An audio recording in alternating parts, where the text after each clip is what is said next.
of Woodburn's Solving Your China Business Pain Points. My name is Christina Kohler-Coluccia. I'm the head of business advisory at Woodburn Accountants and Advisors.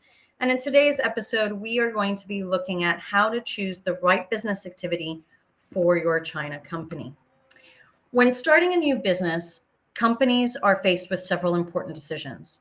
One of the first that you'll need to make when setting up in China is choosing which business activity you're going to trade under.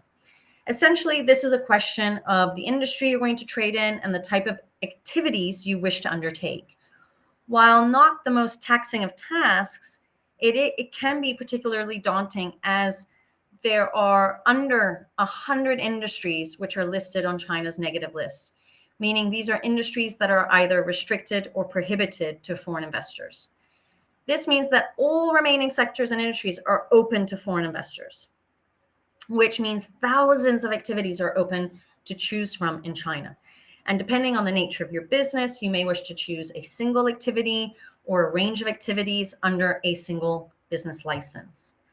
Your chosen activity will determine not only the type of business you are permitted to carry out in China, but also in some cases, the area in which you can set up in. So for example, some free trade zones, such as Shanghai's free trade zone, are advantageous for only a few business activities related to trade and e-commerce. As this is such an important and potentially confusing part of the company formation process, it is advisable to work with a lawyer or a company formation agent to advise you on what are the best activities to cover for what you're looking to do today and what you're looking to do in the long term. There are several license types to choose from, which in China include professional services, consulting services, commercial activities, e-commerce activities, manufacturing, research and development, etc. Each of these activities or services have a number of permitted subcategories within them, okay? The professional license covers everything from recruitment firms, restaurants, to architecture and urban planning.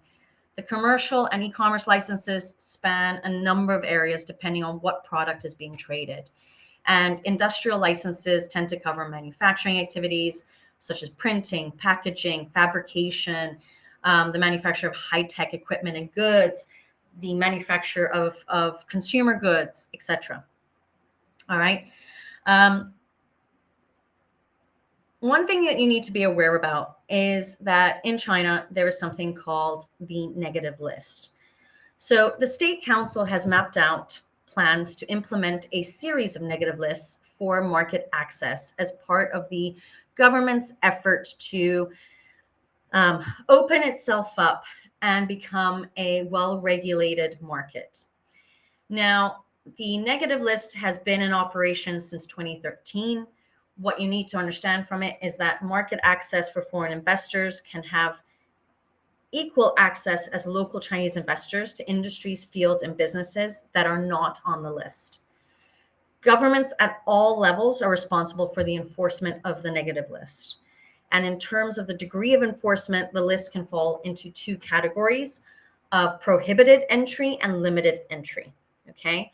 For the prohibited entry list, market players will not be approved to get access to such industries by the authoritative government. Limited entry means that market players will have to apply for access, which will then be assessed by the authority and then meet the requirements laid out by the government. And in most of those situations, it might mean that you have to have a joint venture structure. All right. Now, every single year or every 2 years, the negative list is updated, making more industries available to foreign investors where they are taken out of the limited entry category or the prohibited entry category. Now, in many countries, such as the UK, for example, listed business activities on official forms are often very vague. For example, a company registered in the UK to undertake public relations and communications activities is actually permitted to carry out a number of other services loosely linked to that field, such as marketing, organizing events, and so on. In China, this is not the case, all right? If you are offering a service in a field not listed as an activity on your business license, you may encounter issues when it comes to audits and you may face questions from suppliers, venues, clients. You may even run the risk of fines and legal action.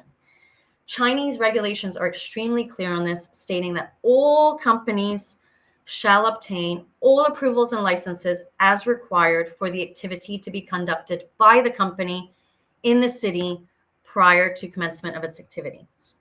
So to avoid such reprimands, it is vital that you include all your intended business activities on your license. In most cases, you are permitted to undertake multiple activity types, both commercial, professional, industrial, under one license, okay? It is our recommendation to take a piece of paper, look at what you're planning on doing now, today in China, what you're looking to do in 3, 4, 5 years, and what you're looking to do in 6, 7, 8, 9, 10 years, to have an understanding of the long-term development plan of your business. Trying to understand that if you add business activities over the next 10 years, why not try and include those as soon as possible so that you don't have to go through government bureaucratic steps or loopholes.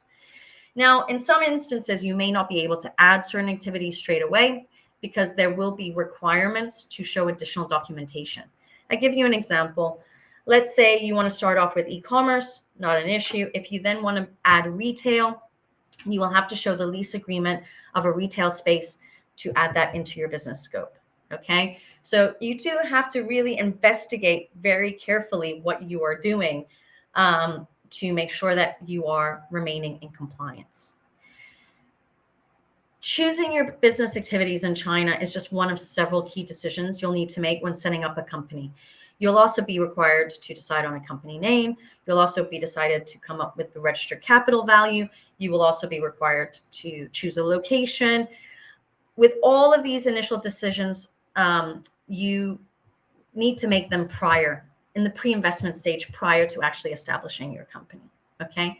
Try and get as much advice as you can from lawyers, from corporate service providers, that you are not going to incur additional administrative costs at a later stage, and have that transparency available to you. I hope this video has helped you. And if you have enjoyed it, please press that like button. Please share it. Our mission is to help as many business owners, entrepreneurs, managers in China who are struggling.